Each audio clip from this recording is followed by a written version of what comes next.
I tried to break the world's fastest humanoid robot. Imagine standing across from a machine that does not breathe, does not blink, does not get embarrassed, and can still outrun your dignity. That was me. One man, one humanoid robot, and one very bad idea.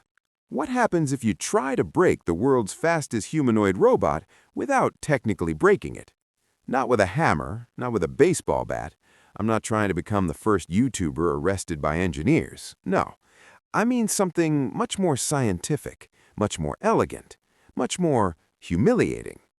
I wanted to break its balance, break its tracking, break its timing, break its confidence, if robots can have confidence.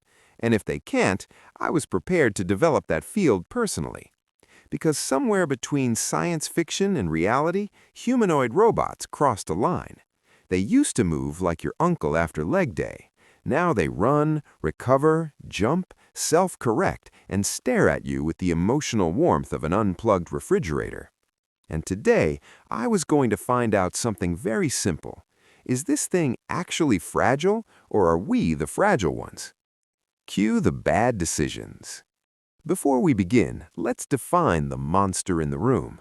When people say the world's fastest humanoid robot, they're usually pointing to machines like Unitree's H1, which the company says can move at 3.3 meters per second with potential mobility above 5 meters per second in its developer materials. That helped make it widely known as a speed benchmark in humanoid robotics. At the same time, the Guinness World Records entry for the fastest 100 meters by a bipedal robot is held by Oregon State University's Dynamic Robotics Lab at 24.73 seconds, set on May 11, 2022. So robotics, like boxing, has weight classes, rule books, and people arguing in the comments. That matters because in robotics, words like fastest, humanoid, bipedal, lab demo, and world record are not decorations. They are landmines. But for our story, the spirit is clear. This is not a toy. This is not your cousin's dancing Bluetooth robot from 2011. This is the result of a global sprint in locomotion, control systems, motors, batteries, perception, and AI. A machine built to do the hardest thing in all of robotics, move like a human without being one. And let me tell you something, walking is a scam. You learned it as a baby, so you think it's easy. It is not easy. Walking is controlled falling with paperwork. Every step is a negotiation with gravity. I'd like to remain alive for one more stride. Gravity says, denied. Your brain, inner ear, muscles, tendons, joints, vision, and reflex loops run this miracle silently, thousands of times a day, and all you do is trip on flat ground while checking a notification. Now imagine teaching that to a robot. Not just move leg forward. No, you have to solve where's the center of mass, how much force is needed at the ankle, what if the floor is slippery, what if somebody bumps the torso?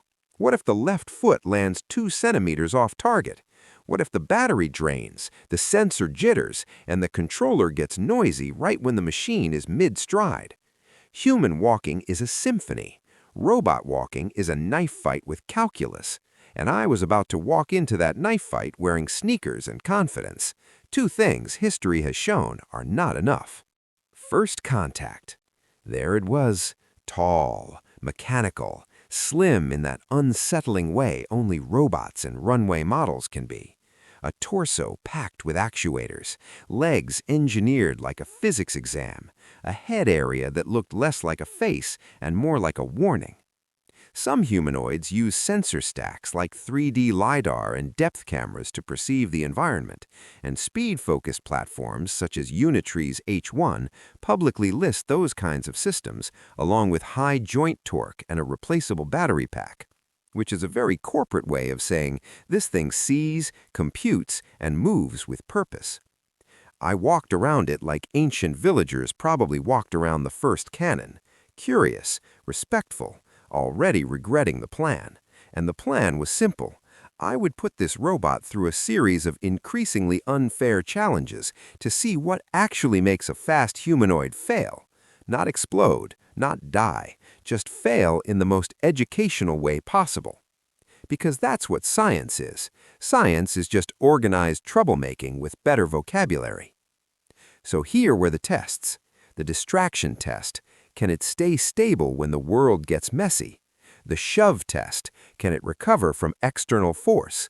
The terrain test. What happens when the ground stops cooperating? The timing test. Can a human fake it out? The chaos test. Can speed survive unpredictability? Or, in plain English, I was about to discover whether the future can be defeated by nonsense. Why humanoid fast robots are such a big deal. Now, before I started sabotaging our metallic athlete, we need to appreciate why this category matters. A fast humanoid robot is impressive for the same reason a fast pianist is impressive. Speed alone is meaningless. The real miracle is control. Any machine can move violently. That's called a washing machine with a brick in it. But controlled speed, in a biped, on narrow feet, while staying upright, that is elite engineering. Quadruped robots got faster earlier because forelegs are naturally more stable. Humanoids are harder because they're top-heavy, under-actuated in practice, and constantly one bad calculation away from inventing a new kind of collapse. That's why records in legged robotics are such a big deal. Guinness separately tracks categories like fastest 100 meters by a bipedal robot, while other records have gone to very different robot forms, like quadrupeds or endurance walkers. For example, Guinness also recognized Agibot A2 for the longest journey walked by a humanoid robot, covering 106.286 kilometers in China in November 2025. Different challenge, same message. The machines are getting alarmingly competent. And that's when it hit me. Humanity has spent centuries building stronger engines, faster computers, sharper sensors, and smarter control loops, all so that one day a robot could jog towards us with the confidence of a gym teacher. Progress is beautiful, terrifying, but beautiful. The distraction test. Test 1 looked innocent. I would move around the robot unpredictably, wave objects, change approach angles, interrupt its path, try to trigger hesitation. Because speed in a clean demo is one thing, speed in the real world is another. In the real world, somebody drops a bag, a child zigzags, lighting shifts, a surface reflects weirdly, your sensor misreads an edge as an edge, your controller has 80 milliseconds to decide whether this is a bump, a threat, or Steve from accounting. So I stepped in, left feint, right feint, sudden stop, fast sidestep, and the robot adjusted. Not dramatically, not like in movies where the head snaps at you like it's possessed, just tiny corrections, subtle, efficient, the kind of movements that tell you a lot of math is happening behind the curtain. That is the eerie thing about advanced robots. The smarter they get, the less theatrical they become. Bad robots flail. Good robots barely react. It's like fighting someone who refuses to waste motion. And I realized almost immediately that breaking a humanoid robot is not about overpowering it. It's about making the world ambiguous. Machines hate ambiguity. Humans thrive in it. We're born in it. We call it Monday. The shove test. Now came the part every comment section wants and every legal department fears. The shove test. Obviously controlled, obviously safe, obviously the kind of thing that still makes engineers inhale through their teeth. Here's the principle. Walking robots rely on maintaining their center of mass and controlling where the ground reaction forces land relative to the support foot. In normal human language, if the weight goes where the feet can't save it, you become a headline. So I applied a small push. The robot corrected. A stronger push. It stepped. That was the unsettling part. It didn't panic. It replanned. One recovery step, then another. You could almost see the control system asking, was that wind, impact, or disrespect? Again, push, recover, push, recover. At this point, I need you to understand how insulting this felt. I was trying to embarrass a machine, and the machine was handling it with more emotional maturity than most adults on the internet. And this is why robotic locomotion is such a deep field. The challenge isn't just to move, but to recover. The robot that never gets disturbed belongs in a lab brochure. The robot that gets bumped, slips, rebalances, and keeps going belongs in the future. That's exactly why modern humanoid platforms put so much emphasis on torque, sensing, and dynamic control. Public H1 specifications, for example, emphasize high torque output, depth sensing, and mobility performance. This was no longer, can it walk? This was, how much disrespect can it absorb before physics collects its debt? Terrain test. If you want to humble a robot, don't hit it. Change the floor, because floors are liars. A floor can look flat and still be slippery, soft, uneven, compliant, tilted, cluttered, reflective, or just emotionally unavailable. Humans compensate Instinctively. Robots have to detect, estimate, and respond. So the terrain test was my favorite. A slight incline, a shift in surface texture, a change in friction, just enough variation to make perfect gait assumptions start sweating. And suddenly the robot's speed became less important than its confidence. That's the secret nobody tells you. The fastest machine in the world becomes ordinary the moment uncertainty enters the room. This is true for robots. It is also true for men who say trust me before plugging something into a wall. The machine still moved well, but now every step mattered more. Stride length changed, cadence adjusted, posture compensated, and there it was again, the hidden miracle. Not speed, adaptation. Because the future isn't the robot that runs fast on polished demo flooring. The future is the robot that survives your warehouse, your hospital corridor, your stair edge, your spilled coffee, your sidewalk seam, your unpredictable human environment. That's why endurance and field robustness matter just as much as burst speed.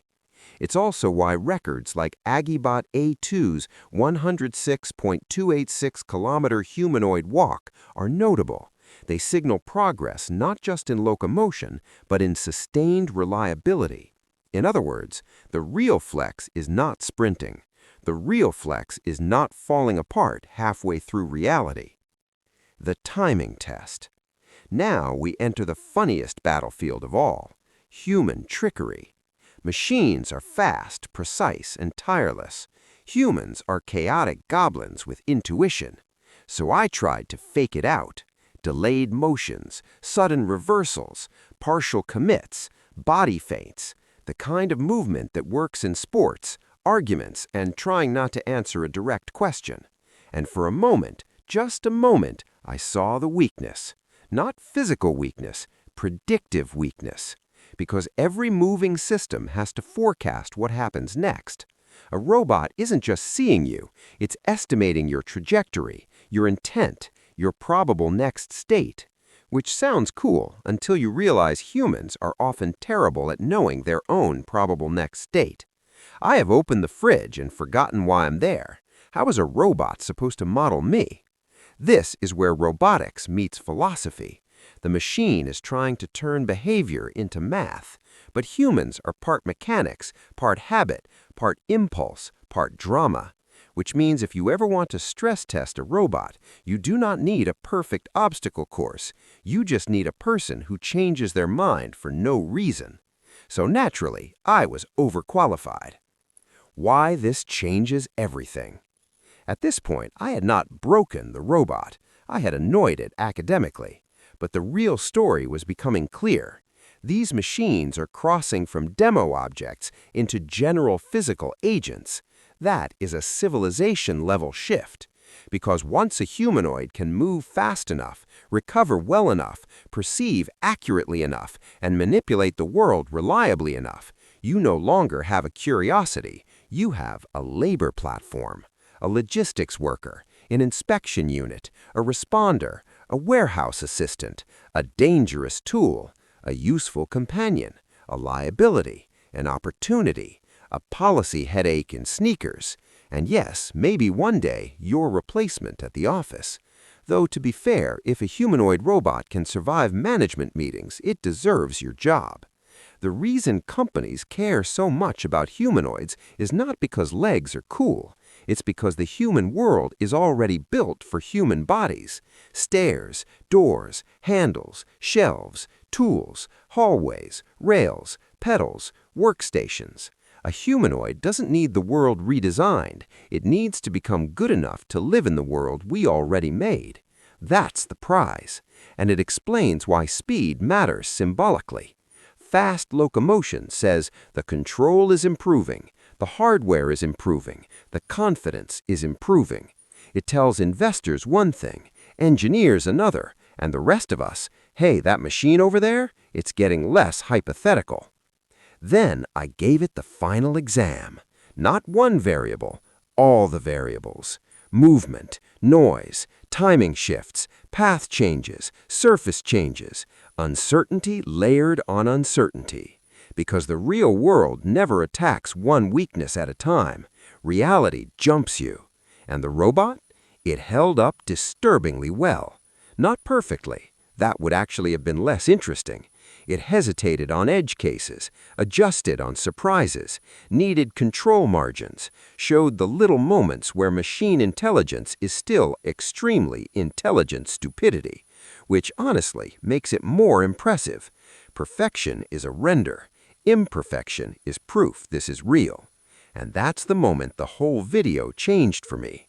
I started wanting it to fail, but I ended up respecting the fact that failure is exactly what makes these systems meaningful. Every wobble is a paper. Every correction is a breakthrough. Every awkward step is 10,000 lines of code negotiating with gravity. A humanoid robot is not just a machine. It is a public argument between software and the floor. And lately, software has been winning more of those arguments. The deep rabbit hole. Let's go deeper.